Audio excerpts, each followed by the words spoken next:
អាណាទើបតែផឹកស្រាអស់មួយដបជាមួយមិត្តភក្តិមុនពេលពួកគេអូសនាងទៅជីកខ្សែរ៉កនាងខ្លាចកំពូលស្រាប់ទៅហើយថែមទាំងចង់បន្ទោរបងខ្លាំងទៀតដែលធ្វើឲ្យនាងមានអារម្មណ៍ថាភ្លោកនំចិត្តផ្ទុះទៅហើយ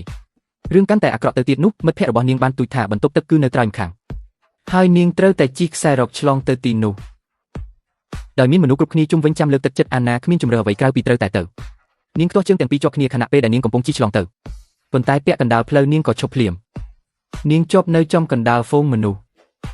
ក្នុងគ្រាដ៏គួរឲ្យភ័យខ្លាចនោះអាណាក៏សម្រេចចិត្តប្រឡែងមកការនោមរបស់នាងបានធ្លាក់ចុះមកដូចជាភ្លៀងធ្លាក់ខ្លាំងភ្ញៀវទេសចរដែលនៅខាងក្រោមត្រូវជោគជាំទាំងស្រុងភ្លាមនោះមិត្តសម្លាញ់របស់នាងក៏ស្ទុះមករកដើម្បីជួយនាងដោយប្រើកម្លាំងរុញនាងបានរុញអាណាឲ្យទៅដល់ត្រើយម្ខាងដោយជោគជ័យប៉ុន្តែមិត្តភក្តិរបស់នាងក៏ភ័យខ្លាចស្ទើរតែដាច់ខ្យល់ស្លាប់ដែរការនោមរបស់នាងបានធ្លីចេញមកខ្លាំងជាងអាណាទៅទៀតវាជាឈុតឆាកដ៏វឹកវរគួរឲ្យអស់សំណើចខ្លាំងណាស់ប្រសិនបើអ្នកមិនទាន់បានឃើញទេអ្នកពិតជាមិនគួររំលងវាឡើយ